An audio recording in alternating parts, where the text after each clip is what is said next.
Hi, everybody. This is Saad for the Sad Truth. Many of you may have heard that Edmonton was just hit by cultural enrichment and extreme peace. This is the message that was posted on the leader of the Conservative Party, Andrew Scheer, whom I don't know much about, but he is the recently elected leader of the Conservative Party. So let's read what he has to say about today's attack, and then we'll read that of Prime Minister Trudeau. So here we go. This is Andrew Scheer's statement. I am saddened and outraged by the suspected terrorist attack in Edmonton last night. While I am relieved that there are no fatalities, my thoughts and prayers are with those injured by this horrible act of violence. While we will learn more about the suspect in the coming days and weeks, our focus today must remain on the victims and their families.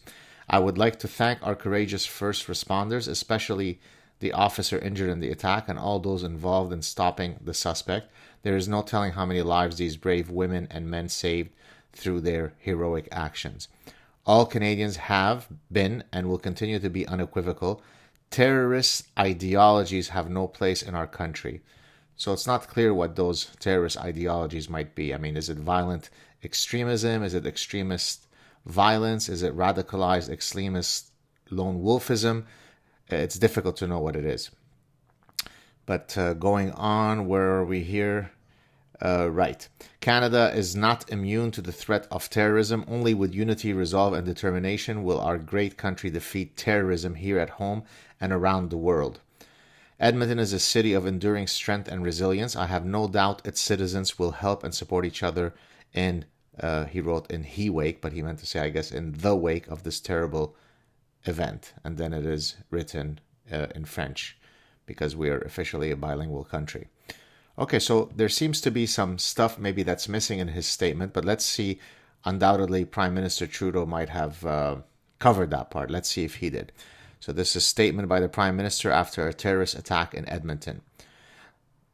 The Government of Canada and Canadians stand with the people of Edmonton after the terrorist attack on Saturday that sent an Edmonton police service officer to hospital and injured a number of innocent people who were out to cheer on their football team and to enjoy an evening in their city. I'm deeply concerned and outraged by this tragedy. I bet he is. Our thoughts are with those injured, their family and friends, and all those affected by this senseless act of violence. It's senseless. We have absolutely no idea what is at its root, what's the root cause. I mean, maybe it's due to lack of art exposure. Maybe it's due to climate change, but otherwise it's completely senseless. We have absolutely no way of knowing why it was caused. I'm also grateful for the first responders who were there on the scene and the enforcement authorities who have been working through the night to make sure that everybody in Edmonton and Alberta is safe and secure. Police officers put themselves at great personal risk every single day on our behalf, and this attack is a stark reminder of the sacrifices they make for the public good. While the investigation continues, early reports indicate that this is another example of the hate. It's just hate. We don't know what kind of hate. We don't know if there's, some religious-based motivation behind that hate. We have absolutely no idea of knowing what it is. That we must remain ever vigilant against. The RCMP and the Edmonton Police Service, through the Integrated National Enforcement Team, are working closely together to bring those involved to justice. Now, this is the last paragraph is a real good one. We cannot and will not let violent extremism that take root in our communities. We know that Canada's strength comes from our diversity. There you go.